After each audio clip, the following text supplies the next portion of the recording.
While doing some research on Bob Dylan, because every time a biopic comes out, I like to dive into the person's background before deciding if I want to watch the film, I came across some interesting things. Side note, I honestly think Benny Blanco looks more like Bob Dylan than Bob Dylan's actual son, Jakob Dylan. Also, I had no idea that the lead singer of the Wallflowers is Bob's son. I listen to One Headlight all the time. Now that I'm looking at the picture, they kind of do look alike, but no, Benny Blanco looks more like him.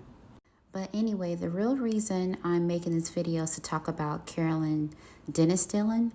I've noticed that in all the films made about Bob Dylan, his second wife seems to be left out of the conversation. It's weird because she clearly had a significant impact on his life. They were married for 6 years and had a daughter named Desiree Gabriel Dennis Dylan. Desiree is a talented musician in her own right, with deep musical roots from both her parents. And I think recently she's gotten married as well. And I'm not sure if Bob was invited or not. I'm not sure. I gotta look more into that. But anyway, back to Carolyn. Carolyn has worked as a backup singer for some huge names such as Minnie Riperton, The Carpenters, Michael Jackson, Wonder Love, and much more.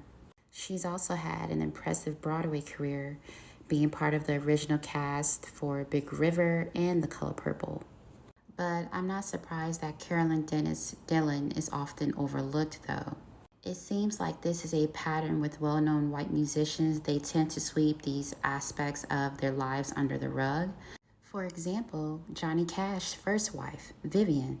She was a biracial black woman. Like, y'all definitely see the features. Look at that nose. But you wouldn't really know it from the portrayal in Walk the Line, where she was played by Ginnifer Goodwin. Like, how are we going from this? Like, we definitely can see in her features who she is, well, that she's half black, to this. Stop playing with me, stop it.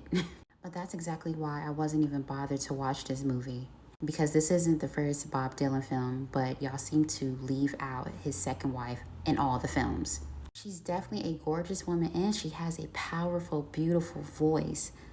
And I was thinking about who can actually play her? Like, who resembles her just a little bit? Or who can sing just like her? Not sing, sang. And I was thinking maybe Jasmine Sullivan. I can see it a little bit. I can see it. Maybe Davine, hopefully I'm pronouncing her name, Davine Joy. I found out about her from watching the series during the pandemic called High Infidelity. Maybe Chrisette Michele, that's a maybe. I'm like 20% maybe. And no, it's not because of Trump's situation. I don't care about that. I'm just saying 20% maybe. But yeah, put some respect on Miss Carolyn Dennis Dylan.